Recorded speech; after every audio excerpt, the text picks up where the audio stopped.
Allen Iverson is one of history's most polarizing players. Some consider him one of the best ever. Others think his style of play was selfish and inefficient. So, where's the truth? Would he have been more successful playing a different way? Do modern stats really paint him in a negative light? Or do they struggle to capture the value of one of the more complex offensive players in NBA history? You are watching what greatness is all about. Where's Larry Bird in all this? Has it blocked by Elijah Wan. Michael Jordan saves the day. The first season of Greatest Peaks was about the best of the best. But this time we're looking at trendsetters, unique archetypes, and even controversial players who make up the legends of NBA offense.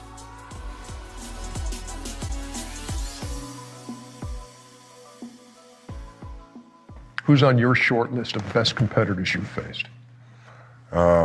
Michael Jordan, Allen Iverson are the two that come to mind immediately. From opening tip to the end, I mean, this guy was just going and going and going, and he'd always put you in jeopardy. So those two guys are the most competitive I faced. For most of NBA history, the very best players have all been tall.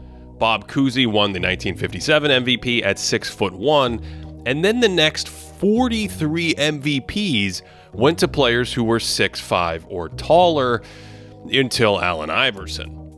AI was listed at 6 feet, although he's probably closer to 5'11" barefoot, but he overcame a lack of size with quickness, ball handling, and ingenuity. Before Iverson, dribbling wizards kept the ball closer to their body, and the best crossover dribbles were often short and quick, snapping the ball from one hand to the other to throw off a defense. But Allen's crossover was longer and wider, hesitating and bringing the ball away from his body before scraping it across the court to blow by his man. This was occasionally called a carrying violation when Iverson entered the league because of that cupping or scooping in the air that radically changed the direction of the ball. But within a few seasons, pausing and cupping the dribble was viewed as legal, so AI broke his share of ankles with this innovative crossover. His ball handling paired perfectly with his quickness and balance, stopping on a dime like he was hit with a freeze ray. Ty Lue keeps going, and Iverson ends up with free throws. Whew! This is ridiculous Formula One braking to spin away for a clutch bucket in this playoff game. And I don't fully understand the physics here, but his back knee nearly scrapes the floor as he pirouettes in the other direction before that beautiful kiss off the glass. With his package of crossovers, hesitations, and sheer agility, staying in front of Iverson was like trying to hold water in the palm of your hand. And he had this unparalleled knack for slithering into tight spaces, hopping between two defenders whose feet are touching, only to explode vertically and finish over Shaq. For someone pushing 6 feet tall, AI had some hops when he was younger, and he didn't really play above the rim, but that bounce helped him find some very creative finishes among the trees. He had all kinds of little flip shots and reverse layups around the basket, and these kinds of finishes are usually reserved for 6'6" wings instead of undersized guards. But he had the chutzpah to just hurl himself toward defenders and the English to spin home some shots that had almost no business going in. I mean, he shoots this thing under the defender's arms like it's one of those mind-bending trick shots in pool. If we look at rim attempts from the early 2000s, Stephon Marbury was the only other guard to regularly shoot at the basket more frequently than Iverson. And in 2001, AI used that crafty touch to shoot an impressive 64% at the hoop. He also used his quickness to draw a ton of fouls on drives, ranking 4th among guards in NBA history in multi-year free throw rates, behind only James Harden, Dwayne Wade, and Michael Jordan, despite standing 4 to 6 inches shorter than them. Allen was constantly hop-stepping around traffic in the paint, and he used that technique to move laterally into soft pockets in the defense. He beats his man, then heads right into this space in the lane to set up a nice little no-look assist. Then on the very next play, LA is forcing him baseline, so he works back to the middle just to cross over and then hop step through a little crease in the lane. Watch how he probes the defense here, keeping his dribble alive even with extra bodies thrown at him, only to find a little soft spot to shoot from. And the hop step in particular let him attack in traffic while protecting the ball. He picks it up to hop right through defenders into a little space for a tough mid-ranger here, and he took a lot of shots like this in the short mid-range. He had a little floater or leaning jump shot from this range where he'd pick it up early to avoid shot blockers and just lob it over them instead.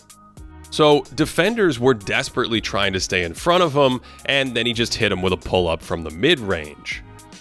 Perhaps the most remarkable thing about Iverson is how, despite his diminutive stature, he created just enough space to shoot from all over the court. The ball handling, quickness, deceleration, and high release opened up a world of mid-range shots, and many of these were not easy. He could make them going in just about any direction, leaning or off balance, but either way he lived off a diet of difficult shots from all over the court. Naturally, he had a little step back jumper too. There was no gather step back then, so this was often a small hop, but it was his way of moving backwards to create the space needed to shoot. And even at his height, that was enough space to pop threes over smaller defenders because they were always on their heels trying to take away his penetration, giving him room to rise and fire. That meant he could use the classic triple threat position and jab step at opponents to move them before dribbling to set up a shot. And on this one, he catches it on the move just to rock Kobe Bryant with that step and open airspace to launch. Despite his legendary ball handling, Iverson played quite a bit away from the ball in Philadelphia under our old friend Larry Brown. Brown actually jumped from Indiana to Philly in 1998, and he brought similar off-ball actions for Iverson that we saw for Reggie Miller in the last episode. He could start down on the baseline and work off a bunch of screens for a jumper up top. He could counter off those screens and use his speed to create space on the other side of the court. And he really loved to sprint horizontally from one wing to the other to create a little separation and then go to work. It could be awkward for defenders to go under this foul line screen, so when they chased him over the top, he would find a little shooting pocket. So when he'd run across the face of the court on that patented cut, he could shoot or attack the space and break down the defense, and that leads to good offense for Philadelphia here. This time he's being chased into the corner and then uses that defender's momentum against him to hop into traffic and find an open dunk. In that sense, Iverson, especially during the Larry Brown years, was really a hybrid of an off-ball and on-ball player. But even though he ran around like some of the best movement shooters of that era and splashed a ton of outside shots, there was something very different about AI that made this offensive approach so polarizing. I think for a guy his size, he was the most intimidating player. Because that was the thing that made him so tough. Because some guys you would play against, and Rick, they're going to take 16, 18 shots a game. Iverson would go out there and take 35, 40 shots. From 1999 to 2006, no one in the NBA scored more points than Allen Iverson. No one took more shots either. Take this game against the Lakers from 2005, where Iverson was his usual unwavering self, pressuring LA from the jump with his dribble drive game, working off the ball when needed just to hop step through the paint, and using that crossover and athleticism to get to his sweet spots. Only, as he kept shooting these, he kept missing, and fittingly, that didn't dissuade him in the slightest, clanking a tough mid-ranger only to try an open three from the corner, and since that didn't work, he just took it to the basket, but was easily dismissed. By the end of the third, AI was a chilly 2 for 20 from the floor, and while every player has bad shooting nights, these were more common for Iverson than most high-volume scorers historically. If we account for threes and free throws by looking at true shooting percentage, Iverson had a ton of cold shooting games. In his 57 playoff contests from 99 to 03, he shot under 45% in true shooting a whopping 25 times. For comparison, Reggie Miller was under 45% just 5 times during the entire 1990s. So, if Iverson took plenty of threes and drew so many fouls, why wasn't he more efficient? Well, we've already seen one reason. He takes really tough shots. This is a double-edged sword because these are the very shots that terrorize defenders and lead to 50-point scoring outbursts, but this is still a crossover into a leaning 20-footer with a hand in his face. Tough shot makers are kind of cursed in this sense, almost like the scientists in Jurassic Park. Yeah, but your scientists were so preoccupied with whether or not they could, they didn't stop to think if they should. Another factor you may have noticed is just how many of his jumpers were long twos, another difficult shot with lower returns than a three or something closer. And did you catch his form on that one? He doesn't snap his wrist and basically stops his follow-through. And this was something he did quite often, trying to just gently touch it in on this difficult twisting pull-up. Broadcasters would occasionally talk about the inconsistencies or backwards lean in his jumper, and I think this was related to his form, where he'd whip the ball over his head before leaving the ground, then power it to the rim in the air. And this takes a ton of strength, so naturally his legs kicked out underneath him to compensate. Here you can see he's off the ground and then starts moving the ball to the basket, but never straightens the arm on the follow-through. Yet later in the same game, when he's wide open, it's a more fluid motion and the follow-through is straight. Iverson also took a ton of long shots. About 40% of his overall scoring attempts came from at least 15 feet away, but his best 2-year stretch landed him in just the 30th percentile historically. That's 10% worse than a sharpshooter like Allen Houston on a similar number of long twos and threes. Some of these shots that he missed were great looks, some were really difficult, and some were just trigger-happy jumpers before looking for something better. Here's one where he tries to catch the defense off guard, ends up with a contested drifting shot, but that at least drew 2 defenders and opened up a teammate for the rebound and a putback. So one benefit to AI's shooting aggression was that teams reacted to it, freeing up his teammates. When he drives by his man on this play, multiple defenders converge on his hop step, which leaves a shooter wide open for an almost three. All of his agility and ball handling that knifed through defenses opened up good shots for teammates too. So Allen was a volume scorer and a volume playmaker, hitting the 99th percentile historically in estimated shots created for teammates. All of Iverson's heavy lifting carried the Sixers to above-average playoff offenses, falling in the 60th percentile historically relative to the defenses they faced, which was actually better than their defensive performances by this same measure, which is kind of remarkable for a team that mainly surrounded AI with a ton of defensive talent. The occasional possessions where Iverson just idled away from the action were quite bumpy because Aaron McKie was their only other decent creator, and many of their good defenders like Tyrone Hill, Dikembe Mutombo, and Eric Snow were fairly limited when asked to pressure defenses themselves. As the 2001 playoffs unfolded, defenses started loading up on him to get the ball out of his hands.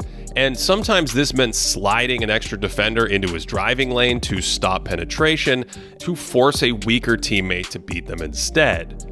But It also meant outright double-teaming him on the perimeter and then scrambling and recovering behind the play, even with his outside shooting issues. That poor shooting Laker game is a perfect example. Despite all the misses, Iverson carved up Los Angeles for his teammates, creating shot after shot all night long. This version of AI played more on-ball than the early 2000s, which meant more pick-and-roll game and touching the paint with the intent to set up better shots. I think he was a little bit better as a passer by this point, finding space and not telegraphing this bullet to the corner for a great look. And his pick-and-roll reads were sharper, wrapping this perfectly around a defender for an easy dunk, whereas later in the game he had a similar setup but went to a quick pocket pass to catch everyone off guard. Allen actually played point guard until 1999, but he had more of a shoot-first mentality, so Larry Brown moved him to the 2 guard where he could harness more of his off-ball game and scoring instincts, while at the same time sneaking another passer and defender into the starting lineup in Eric Snow. By the way, shoot first doesn't mean ball hog or an unwillingness to pass. It means he's less likely to move it to a mediocre three-point shooter than to take a contested pull-up himself. This is the pinhead that offensive engines have to dance on. Do you pass the ball for a marginal advantage, or do you take a difficult shot on your own? Iverson was good enough as a distributor that he would bypass most tough mid-rangers for an open layup, but his size also limited his vision at times and curtailed some of these high-value passing spots. On a play like this, the big man sort of blocks his sight lines to a teammate under the rim before he gives it away.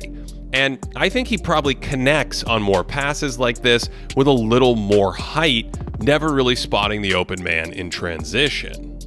His best passes were probably on drives where he could drop it off around the basket, because he had a good sense of drawing extra defenders and punishing the help. Sometimes he just made solid reads. The Lakers send a double, and he skips a beautiful pass cross court that creates an advantage and ultimately free throws at the rim. During some of these playoff runs, defenses could telescope on AI because Philly surrounded him with defenders who lacked offensive punch, which raises a critical question. Could Iverson and his teams have been more efficient if he was surrounded with more offensive talent? Who's your point guard? I'm gonna go with AI, because he was fearless. In 2006, AI averaged a career-best 33 points a game while carrying yet another offensively limited roster. The following year, he was traded to the Denver Nuggets, finally giving him a collection of more offensively oriented teammates, along with another big scorer to shoulder the load in Carmelo Anthony. Iverson was a little stiffer and a touch slower, but he was still shiftier and quicker than everyone, with basically the same skill set. And of course, that open court speed was always a challenge to contain for the entire league. The Nuggets were an above average offense before trading for Iverson because they had players who could shoot or break down defenses on their own. Carmelo, in particular, was an interesting fit because he ran a lot of isolation or two-man actions himself on one side of the floor while everyone else stood around and watched. This left a number of possessions where Iverson was idle on the weak side of the court, or he was relegated to spot-up shooting duty, only teams were happy to leave him and go help because they weren't really worried about his three ball. Since those teammates were more of a threat, Allen faced less defensive pressure, but that didn't really change his shot diet. In Philly, Iverson was regularly around 30 points per game on true shooting that was slightly below league average. In Denver, his volume dropped as he did less, but his efficiency only rose a touch despite the healthier offensive environment. What's even more head-scratching is that Denver's offensive effectiveness didn't change when Andre Miller was traded for Iverson mid-season. And in his 2 postseasons there, the Nuggets' playoff offenses were worse than Philadelphia's offenses with Iverson. Then when Denver swapped out Iverson for Chauncey Billups, the Nuggets became an elite playoff offense. So what is going on here? Carmelo's growth certainly helped in 2009, and other players always change a little from year to year, but I also think Iverson's strengths are always going to help offensively inept teams, but they won't necessarily fit with better teammates, especially those who need the ball to provide a lot of value. When someone like Anthony drew extra defensive attention, better shooting would improve the offense. Long contested 2s early in the clock are worse with better teammates because skilled offensive units will stress defenses and usually create a better shot than a covered 20-footer. And the difficult shots in a crowd become suboptimal when an open shooter is actually good. This is why it's incredibly rare for good offenses to feature high-volume, inefficient scorers. Only 6 volume scorers in NBA history have been 1% below league average efficiency on an above-average offense. LaMarcus Aldridge is the only one to ever do it on a top 20% regular season offense, and Carmelo's the only one to do it on a really good playoff offense, although Dominique Wilkins just missed doing it on both a great regular season and postseason attack. Wilkins and his teams grabbed a ton of offensive rebounds and didn't turn it over much, and Iverson was a moderately low turnover player himself, especially when he was making a scoring move, and that ball security is often lost in the discussion of high-volume scorers who don't have the best shooting numbers. If we included turnovers in these scoring attempts, players like Dominique and AI were probably just above league average instead of being below it. And while it's a small thing, it's a reminder that there's more to the scoring game than just shooting percentages. Iverson's relentless stamina also helped him play an extraordinary 45 minutes a night in the playoffs, so he squeezed out a little extra value per game than his per possession numbers would indicate. And his endurance meant he could run around away from the ball under Larry Brown and provide value with his movement. This was a lesser version of the same gravitational effect we saw last episode with Reggie Miller, and buzzing around a ton like this provides another subtle playmaking boost that isn't always captured statistically. Take this play, where Orlando is so cued in on Iverson that Penny Hardaway leaves the ball handler to double him, which leaves the paint completely open to attack. AI did all this while taking a pounding, constantly racking up minor injuries and playing through aches and pains. And despite being one of the lightest players in the league, he took a beating, but just kept on driving to the basket. From 2000 to 2002, Iverson missed 31 games, and the 76ers played at a 35-win pace with an offense that was 6 points per 100 below league average. That's in the 4th percentile historically. But with AI, they were an average offense that played like a 51-win team. That's a big floor-raising effort, and although Philly never beat a team with more than 53 wins in the playoffs, Iverson made them competitive enough to reach the finals by doing just enough damage with his tough shot making. Personally, I value impact on higher level teams more than weaker ones, but those early 2006ers may have been perfect for Iverson's do-everything playstyle, where a roster of gritty defenders needed him to serve as the primary playmaker, and they even needed him to shoot when his teammates were open. And to me, this is what makes Iverson so fascinating. The same approach that dragged his teams to competitive heights might not work as well for a championship contender, and yet he was so much more than just his field goal percentage, and all of that certainly makes him an offensive legend.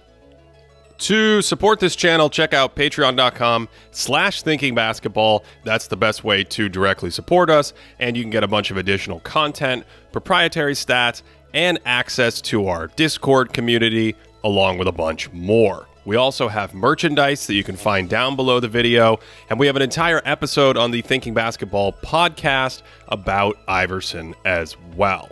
Hope you enjoyed this one. Thanks as always for watching, and wherever you are, of course, I hope you're having a great day.